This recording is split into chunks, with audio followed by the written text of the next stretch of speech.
தசமஸ்கந்தத்துல 4வது அத்தியாயம் பார்க்க போறோம். நேத்து கிருஷ்ண அவதாரம் ஆயாச்சு. இன்னைக்கு கம்சன் என்னென்ன முயற்சிகள் எல்லாம் பண்றான் அப்படிங்கறத பார்க்க போறோம். ஸ்லோகம் பார்த்துட்டோம். இப்ப கதை பார்க்கலாம். சுக்கபிரம்மம் சொல்றார், மதுரையம்பதியின் உள்வெளி கோட்டை வாசற்கதவுகள் எல்லாம் முன் போலவே மூடிக்கொண்டன. அப்போது குழந்தை அழுகிற ஒலி கேட்டு காவற்காரர்கள் விழித்துக் கொண்டனர். இது பகவானோட மாயையால இது எல்லாம் இந்த காவல்காரர்கள் அங்க இருந்தவங்க எல்லாம் அந்த மொத்த மதுராவே உறங்கி போச்சு இல்லையா? இங்கேயும் உறங்கிடுச்சு, கோகுலத்திலயும் எல்லாம் உறங்கிட்டாங்க. சோ யாருக்கும் நினைவு இல்ல. இவர் போயிட்டு குழந்தைய கண்ணனை எடுத்துட்டு போய் கோகுலத்துல வச்சுட்டு யசோதை கிட்ட இருந்த குழந்தைய கூப்பிட்டு வந்துட்டார். வந்துட்டு தேவகி பக்கத்துல இந்த குழந்தையை கடத்திட்டு அவரும் காலில் விலங்கு எடுத்து மாட்டிக்கிட்டார். இப்போ அங்க வந்து கேட்டு அந்த கோட்டை வாசல் கதவுகள் எல்லாம் முன்ன மாதிரி மூடிடுச்சு. இவர் உள்ளுக்குள்ள வந்து இதெல்லாம் ஆனவொடனே எல்லாம் திறந்திருந்தது, எல்லாம் ஆயிடுச்சு, பழைய நிலைமைக்கு எல்லாம் வந்துச்சு. அப்போ ஒரு குழந்தை அழகு சத்தம் கேட்டு அந்த வாயில் காவலர்கள்லாம் இருப்பாங்கல்ல, அவங்க எல்லாம் முழிச்சுக்கிட்டாங்களாம். விழிச்சுக்கிட்டு என்ன பண்றாங்க, உடனே அவர்கள் வேகமாக சென்று தேவகியின் 8வது பிரசவத்தை போஜார்ஸ்தான கம்சனுக்கு தெரிவித்தனர். அவன் அதைத்தானே பயந்து நடுங்கி எதிர்பார்த்து கொண்டிருந்தான். குழந்தை பிறந்துட்ட விஷயத்த போயிட்டு இந்த கம்சனுடைய சேவகர்கள் போய் கம்சன் கிட்ட தெரிவிச்சாங்க. குழந்தை அலற சத்தம் கேட்கிறது, 8வது குழந்தை பிரசவம் ஆயிடுத்து அப்படின்னு போய் சொல்றாங்க. அததான் நம்ம எதிர்பார்த்துட்டு காத்துட்டு இருந்தான். அந்த குழந்தைதான் பிறக்க போறது, நம்மள கொல்ல போது பயந்து நடுங்கி போய் எதிர்பார்த்துட்டு இருக்கானே.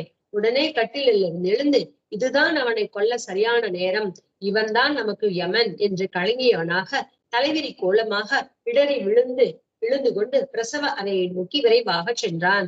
சரி, பிறந்த குழந்தை உடனே கொன்னுடணும், அப்படித்தானே எல்லா குழந்தைங்களும் கொண்டுட்டு வந்தான். உடனே இதான் சரியான நேரம் அப்படின்னு அவன் யோசிச்சுக்கிட்டு கட்டில இருந்து உடனே எழுந்து ஓடி வரான். அவன் நிதானமே அவன்கிட்ட இல்ல. தடுமாறி கீழே மேல விழுந்து வாரிட்டு வரான். வந்து குழந்தை பிறந்த அந்த பிரசவ அறைக்குள்ள வரான். வேகமா வரான். இரக்கத்துக்குரிய பதிவிரத்தையான தேவகி சகோதரனான அவனை பார்த்து மனவேதனுடன் சொன்னார், நற்குணமுடையோய், இவள் உன் மருமகள், பெண்ணை கொள்வது தகாதல்லவா அப்படின்னு சொல்றான். இப்பதான் குழந்தை மாறி போச்சு இல்ல, கண்ணன் அங்க போயாச்சு, இங்க வந்துட்டு இங்க வந்து கண்ணனோட சக்தி, மாயா சக்தி வந்து இங்க அவதாரம் பண்ணிருக்காங்க இல்லையா, இங்க கொண்டு வந்து வச்சுட்டாங்க இல்லையா. அப்போ தேவிக்கு சொல்றா, நீங்க ரொம்ப இறக்கத்துக்குடையவன் இல்லையா, நல்ல குணமுடையவன் இல்லையா, நல்லவன் இல்லையா, இது உன்னோட மருமகள் இல்லையா, இது உன் தங்கச்சி குழந்தை உனக்கு மருமக பொண்ணு, இந்த பொண்ணு உனக்கு மருமகள் இல்லையா, இது கொல்லக்கூடாதே, குழந்தைய கொல்லக்கூடாதே, அதுவும் மருமகள் பொம்பளை குழந்தை இப்படி கொல்லாமா, விட்டுரு அண்ணா அப்படின்னு கெஞ்சுறா. அண்ணா, விதிவசத்தால் நீ அக்னி குஞ்சுகள் போன்ற பல சிசுக்களை கொன்றாய், இந்த ஒரு பெண் மட்டுமாவது எனக்கு இருக்கட்டுமே அப்படின்னு தேவிக்கு கெஞ்சுறா. நீ உன்னோட விதியினால நீ என்னோட எல்லா குழந்தைங்களையும் கொன்னுட்ட, அந்த அக்னி குஞ்சுகள் போல இருந்த என்னுடைய குழந்தைங்கள் எல்லாம் நீ கொன்னுட்ட, அவ்வளவு தேஜஸோட இருந்த எல்லா குழந்தைங்களையும் நீ கொன்னுட்ட. இப்ப இந்த ஒரே ஒரு பொண்ணையாவது விட்டுட எனக்கு பிளீஸ் அப்படின்னு கெஞ்சுறா தேவகி. அப்போ வந்து பேராண்மை உள்ளவனே, குழந்தைகளை பறிகொடுத்து துன்புறும் நான் உன் தங்கை அல்லவா அண்ணா, அதனால் பாக்கியமற்ற எனக்கு இந்த கடைசி குழந்தையாவது தரக்கூடாதா அப்படின்னு தேவிக்கு கேக்குறாங்க. நல்ல அன்புள்ளவனே, பேராண்மை உள்ளவனே, நல்ல வீர தீரனே, குழந்தைய பறிகொடுத்து நான் ரொம்ப துன்பப்படுறேன், கஷ்டப்படுறேன். நான் உன் தங்கச்சி இல்லையா, நீ எனக்கு அண்ணன் தானே, அதனால பாக்கியமே இல்லாத நான் 7 குழந்தைகள் ஆல்ரெடி பறிகொடுத்துட்டேன், இது 8வது குழந்தை, இந்த ஒரு குழந்தையாவது எனக்காக விடேன் அப்படின்னு தேவிக்கு கேக்குறாங்க கம்சன் கிட்ட. அப்ப சுக்கபிரம்மன் இதை பரீட்சித்து சொல்லிட்டு இருக்காரு, கதை சொல்லிட்டு இருக்காரு இல்லையா. தன் குழந்தையை கட்டி அணைத்துக் கொண்டு மிகவும் நொந்து அழுகிற தேவகி இவ்வாறு வேண்டவே துஷ்டனான அந்த கம்சன் அவளை மிரட்டி அப்பெண் குழந்தையை அவன் கையில இருந்து பிடுங்கி கொண்டான். இப்படி தேவிக்கு கெஞ்சிக்கிட்டே குழந்தைய எடுத்து வாரி அணைச்சுக்கிட்டாங்க, எங்க எடுத்துட்டு போயிடுவானோ அப்படின்னு சொல்லி தேவி குழந்தைய நல்லா கட்டி அணைச்சுக்கிட்டோன்னு அந்த துஷ்டனான கம்சன் வந்து குழந்தைய பிடுங்குறான். தேவிக்கு நல்லா மிரட்டிட்டு குழந்தைய புடுங்கிட்டு போறான். அந்த குழந்தை தேவியோட கையில இருந்து அணைச்சிட்டு இருந்த குழந்தைய இழுத்துக்கிட்டு தேவகி நல்லா திட்டி விட்டு மிரட்டி விட்டுட்டு குழந்தைய புடுங்கிட்டான். அப்போ சீரளத்தால் கல் நெஞ்சனான கம்சன் தங்கையின் அப்பொழுது பிறந்த பெண் மகவின் கால்களை பிடித்து கல்லில் ஓங்கி அறைந்தான். உடனே இப்படித்தானே ஒவ்வொரு குழந்தையும் கல்லுல போட்டு அடிச்சு தானே கொன்னான். அப்போ இந்த குழந்தை அந்த பொம்பளை குழந்தை தானே பிறந்திருக்கு, அந்த குழந்தையோட 2 காலையும் பிடிச்சுக்கிட்டு அந்த கல்லுல போட்டு அடிக்கிறான், ஓங்கி அரைஞ்சான். அப்போ ஸ்ரீ விஷ்ணுவின் தங்கையான அந்த தேவி யோக மாயை உடனே அவனது கையில் இருந்து நழுவி ஆகாயத்தை அடைந்து ஆயுதம் ஏந்திய 8 திருக்கரங்களுடன் தோன்றினாள். உடனே இதுவே குழந்தையே வந்து பகவானோட மாயா சக்தி தானே. பகவானுக்கு இருக்கக்கூடிய ஒரு விதமான அந்த சக்தி தான் இந்த தேவியா அவதாரம் பண்ணியிருக்காங்க. சோ அப்ப அதுவே மாயைக்கு ஆட்பட்டது. மாயை உடையது, மாயைக்கு ஆட்பட்டது அதுவே மாயை. பகவானே மாயா அற்புத செயல்களை செய்யக்கூடியவன். அவன் வந்து அந்த தேவியா அவதாரம் பண்ணியிருக்கா. சோ அப்ப அந்த குழந்தை அடிக்க போன உடனே அவன்கிட்ட அந்த நழுவி ஓடி போய் ஆகாயத்துல நின்னுச்சு. அப்படி எப்படி இருக்கிறதுன்னா 8 திருக்கரங்களோட ஆயுதங்களோட அங்க போய் நின்னுட்டாங்க. இன்னைக்கும் மதுரால அந்த கிருஷ்ண ஜென்ம பூமியில அந்த கிருஷ்ண அவதாரம் நடந்த இடத்த நம்ம கூட்டு போய் காமிக்கும் பொழுது உள்ற கண்ணன் இருக்கிற அறை காமிப்பாங்க. அந்த பிரசவ அறை, அங்கதானே குழந்தை கண்ணன் பிறந்தார், அவதாரம் பண்ணார். சோ அங்க போற வழியிலேயே முன்னாடியே உள்ளுக்குள்ள போறதுக்கு கொஞ்சம் முன்னாடியே இன்னைக்கும் அங்க வந்து இந்த மாயா சக்திக்கு, யோக மாயை, விஷ்ணு மாயைக்கு ஒரு கோவில் இருக்கு. அந்த இதெல்லாம் வச்சிருக்காங்க அந்த இடத்துல. ஓகே, அங்க போனா நம்ம சேவிச்சுக்கலாம்.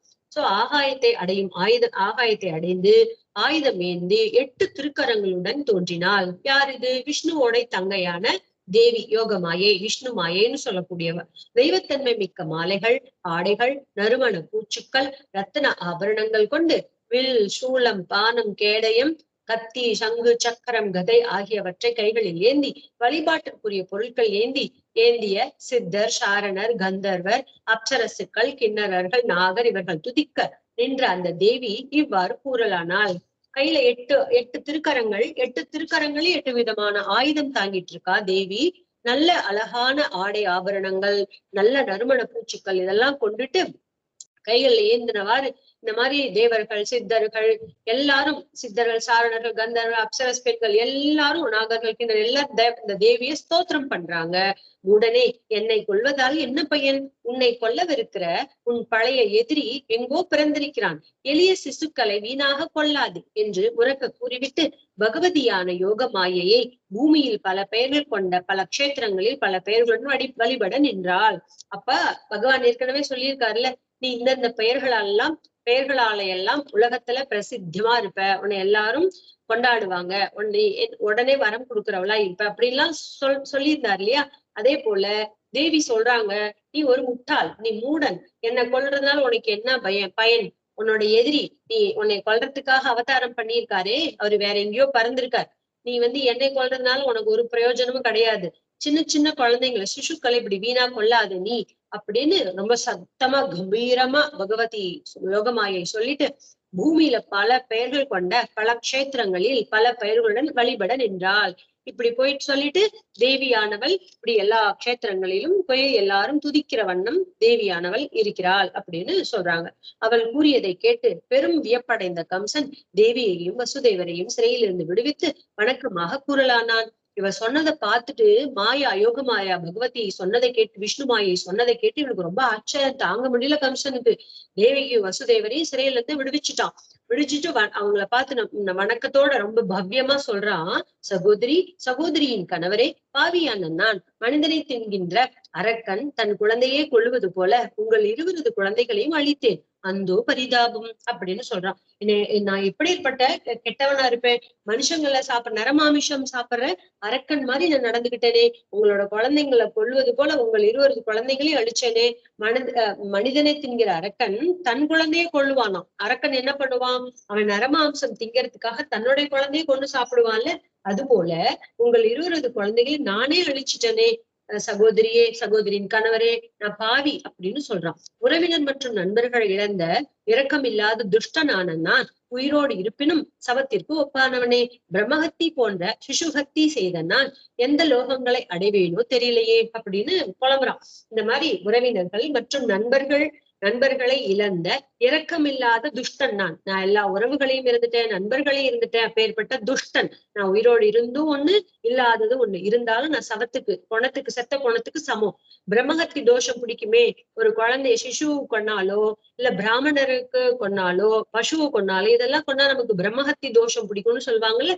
இப்படி பிரம்மஹத்தி போன்ற சிசுஹத்தியை பண்ணிட்டனே அப்படின்னு சொல்றான். சிசுவை கொன்னதுக்கு சொன்ன தோஷம் என்னை அடைஞ்சிருச்சே, நான் எந்த லோகத்துக்கு போவேன்னு தெரியலையே அப்படின்னு ரொம்ப வருத்தப்படுறான். மனிதர்கள் மட்டுமல்ல, தெய்வமும் பொய் கூறுகிறதே. அதனை நம்பி பாவியான நான் தங்கையின் சிசுக்களை அழித்தேனே. மனிதர்கள் மட்டும் இல்ல, மனிதர்கள் தான் பொய் சொல்றாங்கன்னு பார்த்தா தெய்வங்களும் கூட பொய் சொல்லிடுச்சே என்னை பார்த்து.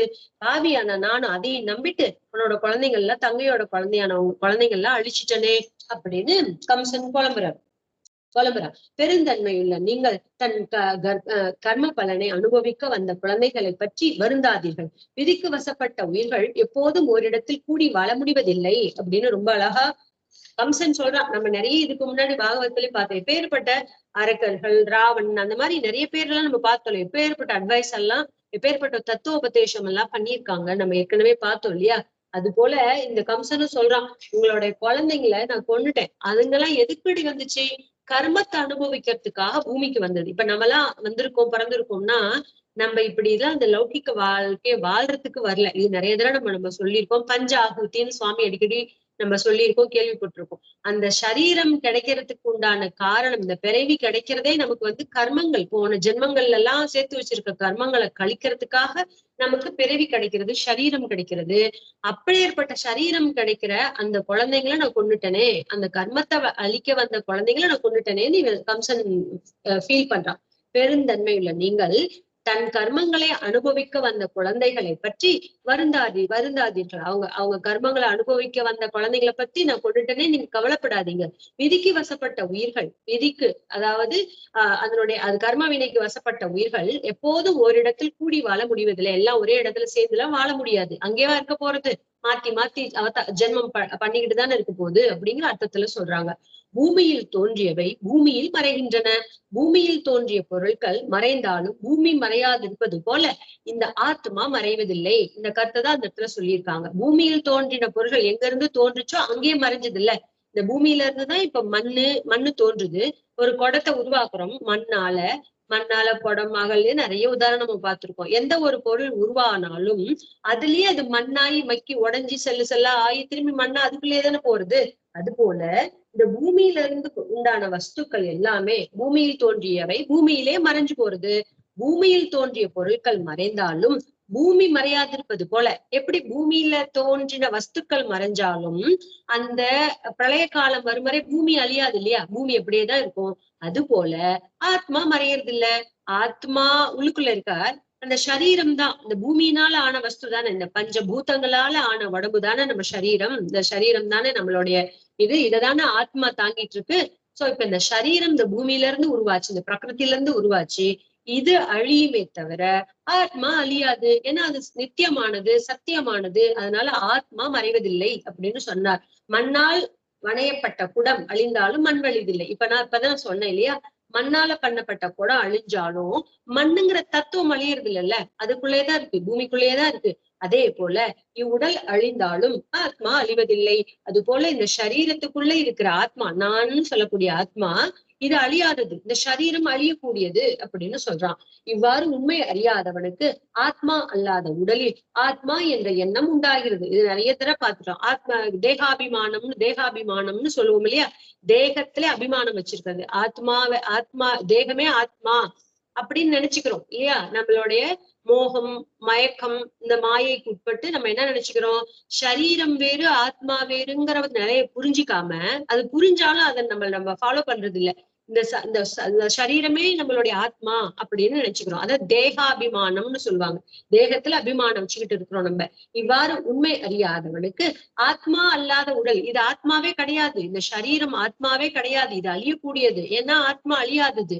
அப்பேற்பட்ட ஆத்மா அல்லாத உடலில் ஆத்மா அப்படின்னு நினைச்சுக்கிட்டு எண்ணம் உண்டாவதுல அவனுக்கு, இதுதான் ஆத்மா அப்படின்னு, நான் தான் இந்த சரீரம் தான் நானு அப்படின்னு நினைச்சுக்கிறான். உடலே ஆத்மா எண்ணுவதால் பேத புத்தி உண்டாகிறது. அவனுக்கு என்ன ஆகுறது? பேத புத்தி உண்டாகிறது. இது அவனுக்கு என்ன ஆகுது? உடலே ஆத்மா அப்படிங்கிற நினைக்கிறதால பேத புத்தி, வேறுபடுத்தி பாக்குற நிலை உண்டாகிறது. அதனால் மகள் முதலிய தேகத்தின் சேர்க்கையும் பிரிவும் உண்டாகின்றது. அதனால என்ன பண்ற? மகன் முதலிய தேகத்தின் சேர்க்கையும் பிரிவும் உண்டாகின்றன.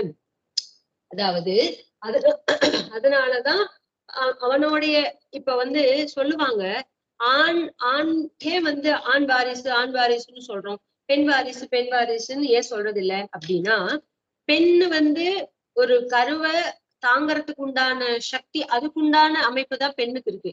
ஆனா ஆண் கிட்டதான் அந்த சந்ததி உற்பத்திக்கான வரையறை அந்த கோட்பாடுகள்லாம் அதுகிட்ட இருக்கு இல்லையா. அதனாலதான் ஆணே இப்ப வந்து அந்த அந்த புருஷன் வேற இல்ல, அவனுக்கு பிறக்கிற குழந்தை வேற இல்ல, அவனேதான் இவன் அப்படின்னு சொல்லுவாங்க பெரியவங்க. சோ அது போல அதனால் மகன் முதலிய தேகத்தின் சேர்க்கையும் பிரிவும் உண்டாகின்றன. அதனால் பிறப்பு இறப்பு தொடரும், இன்பத் துன்பங்களும் முடிவடைவதில்லை. இவனுடைய இவனுடைய இவன் பண்ற பாவ புண்ணியங்கள் எல்லாம் இவனை சேரும் அப்படின்னு சொல்றதுக்கு அவன் பாவ புண்ணியம் அவன் கிட்டதான் இருக்கும், வேற யாருக்கிட்டையும் போகாது. ஆனா இது கிரமேண அதனால பையன் அப்பாவுக்கு பையன், பையனுக்கு பையன் அப்படின்னு அது வருதுல, பரம்பரையா வருதுல, பித்ரு தோஷம் எல்லாம் சொல்றாங்கல்ல. அந்த மாதிரி இந்த பிறப்பு இறப்பு தொடர்ந்துகிட்டேதான் இருக்கு. இன்னைக்கு அப்பாவா இருக்க நாளைக்கு பையனா பிறப்பான், இன்னொருத்தருக்கு பையனா பிறக்கிறான். இப்படியே திரும்ப திரும்ப ஜென்மம் தொடர்ந்துகிட்டேதான் இருக்கு. பிறப்பும் தொடருது, இறப்பும் தொடருது. இன்பத் துன்பங்களுக்கும் அதனால கிடைக்கக்கூடிய இன்பத் துன்பங்களுக்கும் முடிவே இல்லை அப்படின்னு சொல்றாரு. அப்படின்னா இந்த தேகாத்மா அபிமானத்தினால இவன் வந்து என்ன பண்றான், இன்னைக்கு அப்பாவா இருக்கான், நாளைக்கு இன்னொருத்தவங்களுக்கு பையனா பிறக்கிறான் அப்படின்னு மாறுதுல்ல. இன்னைக்கு நான் அம்மாவா இருக்கிறேன், இதுக்கு முன்னாடி பொண்ணா இருந்தேன் அப்படிலாம் சொல்லுவோம் இல்லையா. அது போல இவன் இப்படி மாறி மாறி பிறந்து பிறந்து இறந்து கஷ்ட துன்பங்களை அடைஞ்சிட்டு இருக்கான். இதுக்கு அளவே இல்லை, முடிவே இல்லை அப்படின்னு சொல்றார். அதனால் மங்களமானவளே, என்னால் கொல்லப்பட்ட உன் குழந்தைகளை பற்றி வருந்தாதே. ஏனெனில் அவனவன் தான் செய்த கர்ம பலனை தான் விரும்பினும் விரும்பாவிடனும் சுதந்திரமின்றி அனுபவிக்கிறான். யாருமே கர்ம வசத்துல இருந்து தப்ப முடியாது இல்லையா. ரொம்ப அழகா கம்சன் சொல்றான். அதனால நீ மங்களமானவளே, தங்கச்சியே, நீ வந்து கொல்லப்பட்டவனுடைய குழந்தைங்களை பத்தி நீ கவலைப்படாத. அவன் கர்ம பலத்தின்படி அவனுடைய விரும்பினாலும் விரும்பாட்டி அவன் சுதந்திரம் கிடையாது. அவனுக்கு நான் அனுபவிச்சுதான் ஆகணும் அப்படிங்கிற சுதந்திரம் அவனுக்கு கிடையாது. இல்ல அனுபவிக்க மாட்டேன்னு சொல்றதுக்கு உண்டான அருகதை அவனுக்கு கிடையாது. அவனோட கர்ம பலனை அவன் கண்டிப்பா அனுபவிச்சேதான் ஆகணும், அதுல இருந்து தப்பிக்க முடியாது அப்படின்னு சொல்றான். எங்க இருந்தாலும் கர்ம பலனை தான் விரும்பினாலும் விரும்பாவிட்டாலும் அனுபவிக்கிறான் அப்படின்னு சொல்றான். தேகத்தையே ஆத்மா என்று நினைக்கும் ஆத்ம ஞானமற்ற அந்த அறிவிலி தான் கொல்லப்பட்டேன் என்றோ கொன்றேன் என்றோ தன்னை பற்றி நினைக்கும் வரை சுகதுக்கங்களால் பெறுபவனாகவும் பாதிப்பவனாகவும் ஆகிறான். கண்ணன் பகவத்கீதையில இதே அர்த்தத்தான சொன்னார். எவன் ஒருத்தன் ஆத்மாவை கொன்னதாவும் இல்ல நான் ஆத்மாவை கொன்னேன் அப்படின்னோ கொல்லப்பட்டதுன்னு எவன் நினைக்கிறானோ அவன் அறிவு இல்லாதவன் சொல்ற. ஆத்மாவை போய் வெட்டவோ நினைக்கவோ காய்ச்சவோ வளர்த்தவோ முடியுமா? முடியாதுன்னு நம்ம பகவத்கீதையில கண்ணன் 2வது அத்தியாயத்துல சொல்லியிருக்காரு இல்லையா. அது போல ஆத்மாவை எப்படியுமே அதுக்கு ஒரு விதமான மாறுதலும் ஏற்படாது. அதை வெட்டவோ நினைக்கவோ எரிக்கவோ எதுவுமே பண்ண முடியாது. காய வைக்கவோ உலர்த்தவோ எதுவுமே பண்ண முடியாதுன்னு கண்ணன் சொல்லியிருக்காருல்ல. அது போல தேகத்தையே ஆத்மான்னு நினைக்கக்கூடிய ஆத்ம ஞானமே இல்லாத அறிவிலிகள், ஆத்மானா என்னானே தெரியாத அறிவிலிகள் தான் கொல்லப்பட்டேன், நான் கொல்லப்பட்டேன், நான் ஒருத்தரால கொல்லப்பட்டேன் அப்படின்னு நினைச்சுக்கிறான். எங்க கொல்லப்பட்டான்? ஆத்மாவுக்கு அழிவே கிடையாது, சரீரத்துக்கு தானே கொல்லப்படுறது, இறந்து போறதெல்லாம் இருக்கு. சோ நான் கொல்லப்பட்டேன் என்றோ நான் கொன்னுட்டேன் அப்படின்னு சொல்றவனோ அவெல்லாம் அறிவிலின்னு சொல்றார். என்றோ என்னை பற்றி நினைக்கும் வரை அப்படின்னு தன்னை பத்தி நினைச்சுக்கிற வரை சுகதுக்கங்களால் பாதிக்க பெறுபவனாகவும் பாதிப்பவனாகவும் ஆகிறான். எவ்வளவு நாளைக்கு இந்த அறிவிலி அவன்கிட்ட அறிவிலித்தன்மை இருக்கிறதோ அவ்வளவு நாளைக்கு இவன் பாதிக்க பெறுபவனாகவும் பாதிப்பவனாகவும் இருக்கிறான் அப்படின்னு சொல்றான். எனது கொடும் செயலை பொறுத்து கொள்ளுங்கள். என்னோட இந்த தப்பான நடவடிக்கைகளை, இந்த துஷ்ட செயல்களை தயவு செஞ்சு பொறுத்துக்கோங்க. ஏன்னா சான்றோர்கள் இரக்கத்தக்கனிடம் இரக்கம் காட்டுவர் என்று அழுது கொண்டே கூறிய மைத்திரனாகிய கம்சன் தங்கையின் கணவன் மற்றும் தங்கையின் கால்களை பிடித்துக் கொண்டான். இப்படி கம்சன் தங்கச்சியோட கணவரை மைத்துரனையும் பார்த்து அழுதுகிட்டே சொல்றான். என்னோட கொடும் செயல்கள், இப்படி நான் பண்ணக்கூடாத செயல்கள் எல்லாம் பண்ணிட்டேன், என்னை மன்னிச்சுக்கோங்க. நீங்க ரொம்ப மகான்கள், சான்றோர்கள், நல்லவங்க இல்லையா, அதனால நீங்க எல்லாம் இரக்கம் காமிக்க முடியாதவர்கள்ட்ட கூட இரக்கம் காமிப்பீங்க, அப்பேற்பட்ட நல்லவங்க, அதனால நீங்க என்னை மன்னிச்சிடுங்க அப்படின்னு கம்சன் வந்து தங்கையோட காலையும் மைத்திரனோட காலையும் கட்டிக்கிட்டு கால்களை கட்டிட்டு பிடிச்சிட்டு அழுறான். அப்போ யோகமாயி ஆகிற பெண்ணின் வார்த்தையில் நம்பிக்கை கொண்ட கம்சன் தன் அன்பை வெளிப்படுத்தி தேவகியும் வசுதேவரையும் விலங்க அவிழ்த்து விடுவித்தான். இப்படி யோகமாயை ஆகிய பகவானோட விஷ்ணு மாயையினுடைய வார்த்தைகளை கேட்டுட்டு இவன் அவங்க அத உண்மை அது சத்தியமான வாக்குன்னு நினைச்சு இந்த தேவகியும் வசுதேவரையும் விலங்குல இருந்து விடுவிச்சான். அப்போ கழிவிறக்கம் கொண்ட சகோதரது குற்றத்தை பொறுத்த தேவகி கோபத்தை விடுத்தார். இதை கண்ட வசுதேவரும் சிரித்துக் கொண்டே அவனிடம் கூறலானார். தங்கச்சிக்கு அண்ணன் மேல இருந்த இறக்க குணத்தினால ஏற்கனவே சொல்லியிருக்கானே, நீங்க எல்லாம் பெரியவங்க, சான்றோர்கள், நீங்க இறக்கம் காட்டாதவங்களுக்கு கூட இறக்கம் காட்டுவீங்க, மன்னிச்சிடுங்கன்னு சொல்றாள்ல. அதே மாதிரி சுபாவம் உடைய தேவிக்கு இப்படி அண்ணன் இப்படி சொன்ன உடனே ரொம்ப இறக்கப்பட்டு அண்ணனை மன்னிச்சுட்டா. அதை பார்த்துட்டு வசுதேவர் சிரிச்சுக்கிட்டே அவரை பார்த்து அந்த கம்சனை பார்த்து சொல்றார், பெருந்தன்மையனே, உடல் பற்றுள்ளவர் பற்றி நீ கூறியது அனைத்தும் அப்படியேதான். தான் பிறர் என்னும் வேற்றுமை உணர்வும் அகங்காரமும் அறியாமையால் எழுபவை. நீ இந்த ஆத்ம தத்துவத்தை பத்தி சொன்னியே, உடம்ப பத்தி ஆத்மா அபிமானத்தை பத்தி சொன்னியே, அது உண்மைதான். இந்த தேகாத்மா அபிமானத்தை பத்தி சொன்னியே, அது முற்றிலும் உண்மை, அப்படியேதான். நானு வேறவங்க அப்படின்னு தான் பிறர் அப்படின்னு நினைக்கிற வேற்றுமை உணர்வு இருக்குல்ல, அது அகங்காரமும் அறியாமையினால விளையிறது. எல்லாத்துக்குமே அந்தரியாமையா பகவான் இருக்கும் பொழுது எது நானு எது அடுத்தவங்கன்னு சொல்ல முடியும்? எல்லாரையும் சமபாவனையோட தானே சுகபிரம்மம் பாக்குறார். மரத்தை கூட தனக்கு சமமா பாக்குறார். அப்படி இருக்கும் பொழுது இந்த வேற்றுமை உணர்வை ஒருத்தன் பார்க்கிறானோ, நானு அடுத்தவங்க அப்படின்னு பாக்குறானோ, அவனுக்கு எதனால இதுல ஏற்படுது? நானுங்கிற அகங்காரத்தினாலையும் அவனுக்கு இருக்கிற அறியாமையினாலையும் தான் இது விளைகிறது, ஏற்படுகிறது அப்படின்னு சொல்றார் வசுதேவர். வருத்தம், மகிழ்ச்சி, பயம், துவேஷம், பேராசை, மோகம், செருக்கு இவற்றுடன் கூடிய வேற்றுமையை உணர்பவர் ஜடப்பொருள் ஒன்றை கொண்டே மற்றொன்றை அழிக்கின்ற ஈசனை உணர்வதில்லை.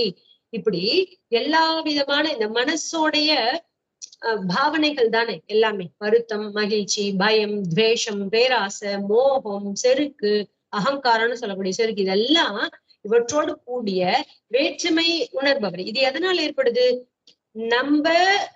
நான் எல்லாரையும் ஒண்ணும் அப்படின்னு, நானும் ஒண்ணுதான் அவரும் ஒண்ணுதாங்கிற எண்ணம் வந்துச்சுன்னா நமக்கு எங்க இந்த வருத்தம், மகிழ்ச்சி எல்லாம் வரும்? பயம், சத்வேஷம், பேராசை எல்லாம் வராது இல்லையா? எல்லாமே ஒருத்தர் எல்லாத்துக்குள்ளயும் இருக்கிறவர் அவருதான் அப்படிங்கிறத பார்த்தா பேதமே ஏற்படாது நமக்கு இல்லையா? வேற்றுமை எண்ணமே வராது. இந்த வேற்றுமை உணர்வதனாலதான் இதெல்லாம் ஏற்படுகிறது. அப்படி வேற்றுமையை உணர்பவர் இந்த இவற்றுடன் கூடிய வேற்றுமையை யாரெல்லாம் பாக்குறானோ, ஜடப்பொருள் ஒன்றை கொண்டே மற்றொன்றை அளிக்கின்ற ஈசனை உணர்வதில்லை. இப்படி நினைச்சுக்கிட்டு இருக்கிறவன் இந்த அச்சித்துங்கிற ஜடப்பொருளை கொண்டு சித்தாகிற ஜடப்பொருளை கொண்டு அழிக்கக்கூடியவனை தெரிஞ்சுக்கிறது இல்ல, அப்பேற்பட்ட ஈசனை புரிஞ்சுக்கிறது இல்ல. இது எதனால ஏற்படுது? இந்த ஜடப்பொருளாகிய சரீரம் ஜடம், இதுக்கு ஞானம் கிடையாது இல்ல. இதை வச்சுதானே இந்த ஆத்மாவுக்கு உண்டான இந்த நாச வேலைகள்லாம் நடக்கிறது இல்லையா? அப்பேற்பட்ட அந்த வேலையை செய்யக்கூடிய பகவான ஈசனை இவர்கள் உணர்வதே இல்லையே.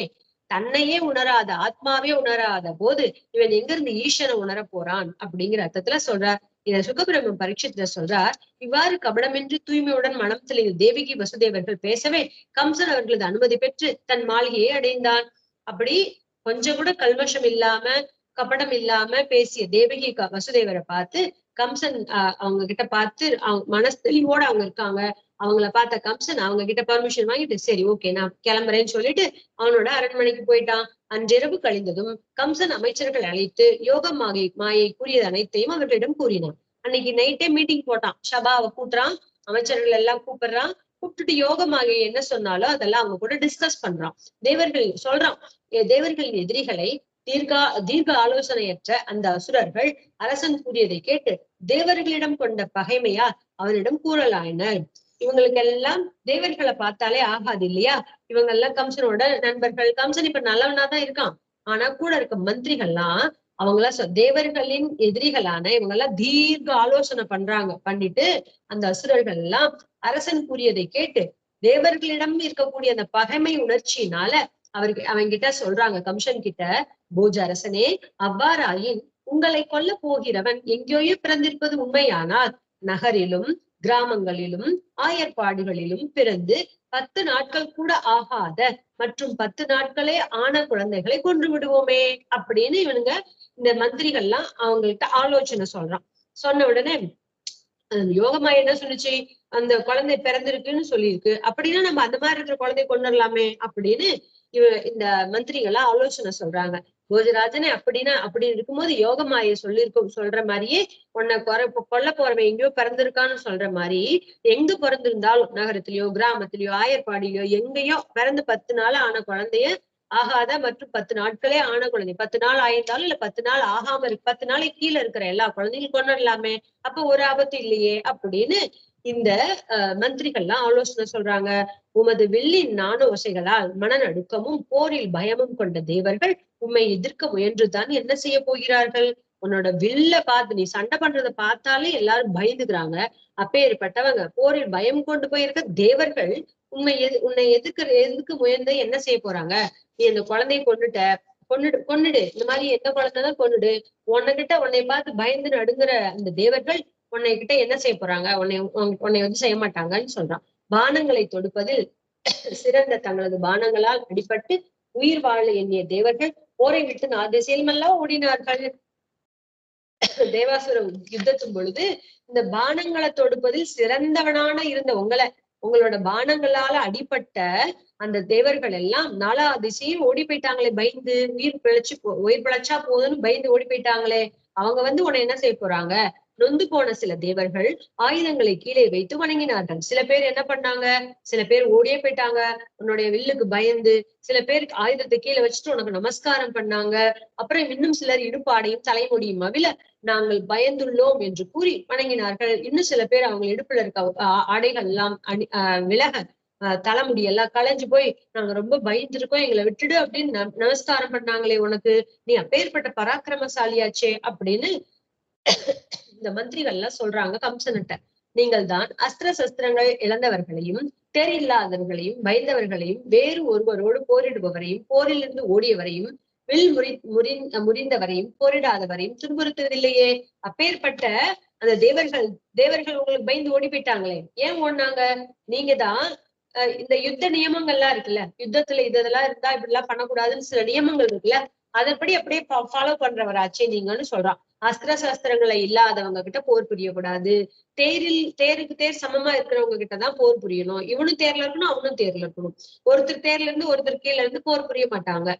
அப்புறம் பயந்து ஓடினவங்க, இல்ல வேறு ஒருவரோடு சண்டை போட்டுட்டு இருக்கிறப்ப இவன் போய் அவன்கிட்ட சண்டை போடக்கூடாது. போர்ல இருந்து ஓடி போயிட்டாங்கன்னு வச்சுக்கோங்க, அவங்க கிட்டே போக கூடாது. அப்புறம் வில்லு முறிஞ்சு போயிருக்கிறாங்க, இவங்க போர் பண்ணிட்டு இருக்கும் போது முன்னாடி இருக்கிறவங்க கிட்ட வில்லுக்குள்ள முறிஞ்சு போச்சுன்னா அவங்க கிட்டயும் சண்டை போடக்கூடாது. போரிடாதவரையும் துன்புறுத்தல் இப்படி எல்லாம் இருக்கவங்க கிட்ட நீங்க அவங்க எல்லாம் ஒண்ணுமே நீங்க கஷ்டப்படுத்துறதே இல்லையே, நியமத்துப்படிதான் நடக்குறீங்க. போர்க்களம் தவிர மற்ற இடங்களில் தற்பெருமை பேசுபவர்களும் சண்டை பயம் இல்லாத வீட்டில் சூரர்களுமான தேவர்களால் என்ன செய்ய முடியும்? போர்க்களத்தை தவிர மற்ற இடங்கள்ல தற்பெருமை பேசிட்டு திரிவாங்க. போர்க்களத்துல வந்தா ஒண்ணுமே பண்றது இல்ல. யார சொல்றாங்க? தேவர்களை சொல்றாங்க இந்த மந்திரிகள். போர்க்களத்துல வந்தா ஒண்ணும் பேச மாட்டாங்க, மத்த இடத்துல போய் தற்பெருமை பேசிட்டு இருப்பாங்க. சண்டை பயம் இல்லாத வீட்டில் சூரர்களுமான தேவர்களால் என்ன செய்ய முடியும்? அப்படி தற்பெருமை பேசுறவங்களும் சண்டை பயம் இல்லாத வீட்டுல சூரரா இருக்கிறாங்க. ஒரு வீட்டுல ஒரு சண்டை பயமே இல்லாத ஒண்ணுமே இல்லாத வீட்டுல போய் சூரனா இருந்து என்ன பிரயோஜனம்? சண்டை இருக்கிற இடத்துல வந்து அவன் சமாளிக்கணும், அப்பதான் அவன் சாமர்த்தியசாலி. சண்டை பயம் இல்லாத வீட்டில் சூரர்களுமான தேவர்களால் உங்களை என்ன செய்ய முடியும்? ஒளிந்து வாழ்கிற விஷ்ணுவாலோ, காட்டில் திரியும் சிவனாலோ, பலவீனனான இந்திரனாலோ, தவம் புரிகிற பிரம்மாவாலோ என்ன செய்ய முடியும்? இல்ல தேவர்களால் தான் இப்படியே பயந்து நடுங்கி போயிருக்கிறாங்க, அவங்கதான் உன்னை என்ன செய்ய முடியும்? இல்ல மறைஞ்சு வாழ்றாரே விஷ்ணு, அவராலதான் உன்னை என்ன செய்ய முடியும்? இதுல காட்டுல போய் திரியிறாரே சிவபெருமான், அவராலதான் உன்னை என்ன செய்ய முடியும்? இல்ல பலவீனமானவனான இந்திரனாலதான் உன்னை என்ன செய்ய முடியும்? தவம் புரிகிற எப்ப பார்த்தாலும் தபஸ் பண்ணிக்கிட்டே இருக்காரு, சத்துவ குணத்தோட இருக்காரு, அந்த பிரம்மாவாலதான் உன்னை என்ன செய்ய முடியும் அப்படின்னு இந்த மந்திரிகள் எல்லாம் சொல்றாங்க. ஆனால் தேவர்கள் நமக்கு பகைவர்கள் ஆனதால் அவர்களை அசட்டை செய்யக்கூடாது என்று எண்ணுகிறோம். அதனால் அவர்களை வேருடன் கலைந்தெறிய உண்மை பின்தொடர்ந்து நிற்கும் எங்களை ஏவுவீர் அப்படின்னு சொல்றாங்க. அதனால சொல்லுவாங்க சத்ருக்கெல்லாம் மிச்சம் வைக்க கூடாது அப்படின்னு சொல்லுவாங்க. கிருஷ்ணன் வந்து பூண்டோட அழிச்சிடுவார், எந்த ஒரு சத்ருவும் மிச்சம் வைக்க மாட்டாராம். ஆனா ராமர் வந்து எங்க போனாலும் விட்டுட்டு வந்துருவாரு, அதாவது பொழைச்சு போ அப்படிங்கிற இதுல நோக்கத்துல விட்டுட்டு வந்துருவாருன்னு சொல்லுவாங்க. சோ எதிரி மிச்சம் வைக்க கூடாதுன்னு சொல்லுவாங்க இல்லையா? அது போல தேவர்கள் என்னதான் நம்ம கிட்ட பகைவர்களா இருந்தாலும் அவங்க கிட்ட சக்தி இல்லைனாலும் அவங்களை நம்ம அசட்டையா நினைக்க கூடாது, சாதாரணமா நினைக்க கூடாது. அவங்கள நம்ம வேரோட களைஞ்செறியணும். உண்மை பின்தொடர்ந்து எங்களையும் ஏவுவீர், நீங்களும் சண்டைக்கு போங்க, நாங்களும் வந்து அவங்க கூட சண்டை பண்றோம் அப்படின்னு இந்த சொல்றான். இந்த மந்திரிகள் எல்லாம் சொல்றாங்க, உண்மை பின்தொடர்ந்து எங்களையும் ஏவுவீர் அப்படின்னு சொல்றான். உடலை பற்றிய நோய் மனிதர்களின் அசட்டையால் வேரூன்றிய பின் அதனை மருத்துவத்தால் அகற்ற முடியாது. புலன்களை அடக்காமல் அசட்டை செய்தால் பின்னர் அடக்க இயலாது. அது போன்று எதிரி பலமடைந்து விட்டால் அசைக்க முடியாது அப்படின்னு அழகா தத்துவம் சொல்றாங்க. உடல்ல நோய் வந்துச்சுன்னு வச்சுக்கோங்க, அதை அசால்ட்டா விட்டுட்டோம்னா நோய் முத்தி போயிடும். அப்புறம் வைத்தியரால குணப்படுத்த முடியாது. அப்புறம் அதே போல நம்ம புலன்களை அடக்கவே இல்லை, அப்படியே அதோட வீரியம் ஜாஸ்தி ஆகிட்டே போகுது அப்படின்னா அப்புறம் எல்லாம் முத்தி போனதுல 5ல வளையாது 60ல 50ல வளையாதுன்னுவாங்கல்ல. அது போல இந்திரியங்களை அடக்கலைன்னா அது முத்தி போச்சுன்னா அடக்கவே முடியாது அப்படின்னு சொல்றாங்க. அது போல எதிரிகளோட பலம் பலம் இல்லைன்னு நினைச்சுக்கிட்டு இருக்கவங்க பலம் அடைஞ்சிட்டாங்கன்னா அதுக்கப்புறம் அவங்களை அசைக்கவே முடியாது அப்படின்னு மந்திராலோசனையில சொல்றாங்க. தேவர்களுக்கு அச்சாணி விஷ்ணு. நிலைத்த தர்மம் உள்ள இடத்தில் விஷ்ணு என்றும் இருப்பார். அந்த தர்மத்திற்கு ஆணிவேர் வேதமும் பசுக்களும் அந்தணர்களும் தவமும் தட்சிணையுடன் புரிகிற வேள்விகளுமே அப்படின்னு சொல்றார். தேவர்களுக்கு அச்சாணி போல இருக்கக்கூடியவர் யாரு அப்படின்னு பார்த்தா விஷ்ணு. அந்த விஷ்ணு எங்க இருப்பார்? நிலைத்த எப்போ எங்கேயும் நிலைச்சிருக்கக்கூடிய சனாதன தர்மம். விஷ்ணு கண்ணனையே கிருஷ்ணம் சனாதனம்னு சொல்லுவாங்கல்ல. கிருஷ்ணம் தர்மம் சனாதனம் அப்படின்னு சொல்லுவாங்க. ராமோ வித்ராவான் தர்மஹா அப்படின்னு சொல்லுவாங்க இல்லையா. அது போல இந்த கண்ணன் இந்த விஷ்ணு இருக்கிறாரே அவர் எப்போதும் தர்மத்திலே நிலைச்சு நிற்கிறார். நிலைத்த தர்மம் உள்ள இடத்துல விஷ்ணு பகவான் இருக்கார். அப்ப தர்மம் எங்க இருக்கு? தர்மத்துக்கு ஆணிவேர் எதுன்னு பார்த்தா வேதமும் பசுக்களும் அந்தணர்களும் தவமும் தட்சிணையோட புரிகிற வேள்விகளும். சோ இங்கெல்லாம் இந்த இடத்துல அப்ப இங்க விஷ்ணு பகவான் இருப்பார். இப்ப ஆகையால் அரசே வேதம் ஓதுகின்ற அந்தணர்களையும் தவம் செய்பவர்களையும் வேள்வி புரிவர்களையும் வேள்விக்கு ஹபிசான பால் தருகிற பசுக்களையும் மீதமின்றி கொள்வோம். சோ இதெல்லாம் தர்மத்துக்கு ஆணிவேர். பகவான் இவங்களுக்கு தர்மம் இருக்கிற இடத்துல இருக்கார். அப்போ அந்த தேவர்களுக்கு பகவான் தான் அச்சாணி போல. இப்ப என்ன இருக்கு? இந்த கீழ் நிலையில இந்த தட்டுல கீழ் நிலையில இருக்கக்கூடிய அந்தணர்களை, தபஸ் பண்றவங்களை, வேள்வி புரியறவங்கள, பசுக்களை இதெல்லாம் நம்ம வதம் பண்ணிட்டா தர்மம் குலைஞ்சதாவும் அப்போ விஷ்ணுவே அழிச்சதாவும் அப்படிங்கிற மாதிரி இவனுங்க ஐடியா சொல்றாங்க இந்த மந்திரிகள். அதாவது வேதம் ஓதுகின்ற அந்தணர்களையும் தபஸ் செய்கிறவர்களையும் வேள்வி புரிபவர்களையும் வேள்விக்கு ஹவிசா கொடுக்கக்கூடிய பால் தரக்கூடிய பசுக்களையும் ஒண்ணும் இல்லாம மிச்சம் இல்லாம கொண்டுடலாம் அப்படின்னு இவங்க ஆலோசனை சொல்றாங்க. அந்தணர்கள், பசுக்கள், வேதங்கள், தவம், சத்தியம், புலனடக்கம், மனவடக்கம், ஆர்வம், பரிவு, பொறுமை, வேள்விகள் இவை விஷ்ணுவின் உடல் அப்படின்னு சொல்றாங்க. அதாவது இதெல்லாம் பகவான் ஸ்ரீ விஷ்ணுவோடைய சரீரமா இருக்கு. நம்ம எல்லாருமே பகவானுக்கு சரீரம் தான். பகவான் பரமாத்மா, நம்ம எல்லாரும் ஜீவாத்மாக்கள் அனைவரும் அவருக்கு சரீரம். எப்படி நமக்கு இந்த ஆத்மாவுக்கு இந்த உடம்பு சரீரம் இருக்கோ அது போல பகவானுக்கு நம்ம எல்லாருமே அவயவங்கள். சோ அப்படி இந்த இதுவும் சொல்றாங்க. அந்தணர்களாகட்டும், பசுக்களாகட்டும், வேதங்களாகட்டும், தபஸாகட்டும், சத்தியமாகட்டும், புலனடக்கமாகட்டும், ஆகட்டும், ஆர்வம், பரிவு, பொறுமை, வேள்விகள் எல்லாமே பகவானுடைய சரீரம், உடல் அப்படின்னு சொல்றாங்க. எல்லோ உள்ளத்திலும் வாழ்பவரான அவர் தேவர்கள் அனைவருக்கும் தலைவர், அசுரர்களுக்கு பகைவன். சிவனும் பிரம்மாவும் மற்ற எல்லா தேவர்களும் அவரையே மூல காரணமாக கொண்டவர்கள். ரிஷிகளை துன்புறுத்துவதோ அவரை கொள்வதற்கான உபாயம் அப்படின்னு சொல்றார். இதெல்லாம் இதெல்லாம் அவருக்கு சரீரமா இருக்கா? அப்போ எல்லாருக்கும் உள்ளாரையும் அந்தரியாமையா வாழக்கூடியவர் அவர். தேவர்கள் அனைவருக்கும் அவர்தான் தலைவர், அசுரர்களுக்கெல்லாம் அவர்தான் பகைவன். சிவனும் பிரம்மாவும் கூட அவரைதான். மற்ற எல்லா தேவர்களும் சிவன் பிரம்மா மற்ற எல்லா தேவதைகள் எல்லாருக்கும் மூல காரணம் இவர்தான். ரிஷிகளை நம்ம துன்புறுத்தினா அவரை கொள்வதற்கு உபாயமாகும் அப்படின்னு அவரை கொள்வதற்கான உபாயமா அது அமையும். எப்படின்னா ரிஷிகளுக்கு துன்புறுத்தும் பொழுது பகவான் ஓடி வருவார்ல, அவங்க சரீரமாவே இருக்கிறப்ப பகவான் காப்பாத்த வருவா, அவரை கொள்ளலாங்கிற ஐடியால இவங்க சொல்றாங்க. ஸ்ரீ சுகபிரம்மம் சொல்றார் பரீட்சித்துக்கு, இவ்வாறு கெட்ட மந்திரிகளுடன் ஆலோசித்த தீய புத்தி உள்ள கம்சன் காலனின் கயிற்றில் கட்டுண்டு தன் உயிரை பேணுவதில் ஆசை கொண்டு அந்தனரை கொள்வதையே தனக்கு இதமான செயலாக எண்ணினான். இப்படி கெட்ட மந்திரிகளோட ஆலோசனைல தீய புத்தி ஏற்கனவே எனக்கு இருக்கு. இப்ப ஏதோ கொஞ்சம் மனசு மாறி இருந்தான். ஆனா இப்ப இவங்க ஆலோசனை சொன்ன உடனே திரும்ப மனசு மாறி அவனுக்கு காலம் இழுத்துட்டு போறதவன காலங்கிற கயித்துல கட்டுண்டு தன் உயிரை பாதுகாக்கிறதுலயே ஆசை கொண்டவனான கம்சன் அந்தனரை கொள்வதையே தனக்கு நமக்கு நல்லது அப்படின்னு நினைச்சிட்டு அந்த செயலை செய்யறதுக்கு என்னை நான் ஆலோசனை பண்ணான், யோசிச்சான். பிறரை துன்புறுத்துவதில் விருப்பம் மிக்கவர்களும் விரும்பியபடி வேறு வடிவம் ஏற்பவர்களுமான அசுரர்களை நல்லோரை அழிக்க 4 திசைகளையும் ஏவிவிட்டு தன் மாளிகையில் புகுந்தான். உடனே என்ன பண்ணா, அடுத்தவங்களை துன்பத்துறதுலயே குறியா இருக்கக்கூடியவர்களான, ஆசையோடு இருக்கக்கூடியவர்களான அப்பேற்பட்ட அசுரர்களை எல்லா பக்கத்துலயும் ஏவி விட்டான். நீங்க போய் எல்லாரையும் கஷ்டப்படுத்துங்க அப்படின்னு ஏவி விட்டுட்டு நல்லோரை அழிக்க 4 திசைகளிலும் நல்லவங்களை எல்லாத்தையும் அழிக்கிறதுக்கு 4 பக்கமும் அசுரர்களை ஏவி விட்டுட்டு இவன் தன்னுடைய மாளிகைக்குள்ள பூந்துட்டான். அப்போ அவர்கள் இயல்பாகவே ரஜோகுணம் மிக்கவர்கள். யாரு? அசுரர்கள் நேச்சுரலாவே ரஜோகுணம் உடையவங்க. மேலும் தமோ குணத்தால் அறிவு வேற ஞானம் வேற இல்ல. நமக்கு தமோ குணம் மேலிட்டா நமக்கு ஞான சக்தியே இருக்காது. ஆலோசனை பண்ற புத்தியே வேலை செய்யாது. ரஜோகுணம் அதிகமா இருந்த கெட்ட குணத்தோட இருக்கும். சோ இந்த மாதிரி ரஜோகுணம் மிக்கவர்கள். மேலும் தமோ குணத்தால் அறிவு மழுங்கி போய் இருக்கிறாங்க. மரணத்தையும் நெருங்கியவர்கள் நல்லோருக்கு துரோகம் செய்யலாயினர். அதுவும் இல்லாம காலம் வேற அவங்களுக்கு நெருங்கிடுச்சு. மரண தெய்வத்தை மிருத்யு தெய்வத்தை நெருங்கிட்டா அப்போ அவங்க என்ன பண்ணாங்க, நல்லவங்களுக்கு துரோகம் பண்ணாங்க.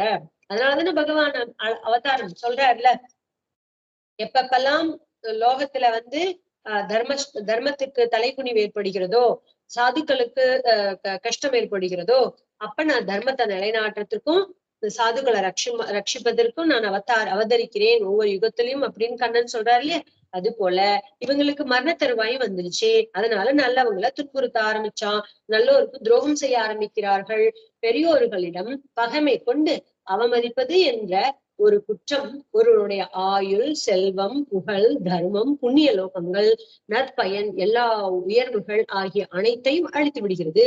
இப்படி ஒருத்தர்கிட்ட பொறாம கொண்டு ஒருத்தரை சத்ருவா ஒரு எதிரியா நினைச்சு அவங்களை அவமதிக்கிறதுனால செய்யற ஒரு குற்றத்தினால அவனுடைய வாழ்க்கையில் இருக்கக்கூடிய எல்லா விதமான செல்வங்கள், ஆயுள், முதல்ல அவனோட ஆயுள் குறைஞ்சு போடுது, செல்வங்கள்லாம் அழிஞ்சு போய் எல்லா விதமான சகல செல்வங்களும் அழியிறது, அவனோட புகழ் அழியிறது, அவனோட தர்மம் அழியிறது, அவனுடைய புண்ணிய லோகங்கள், நல்ல பயன்கள், எல்லா உயர்வுகளும் ஆகிய அனைத்தையும் அழித்து விடுகிறது.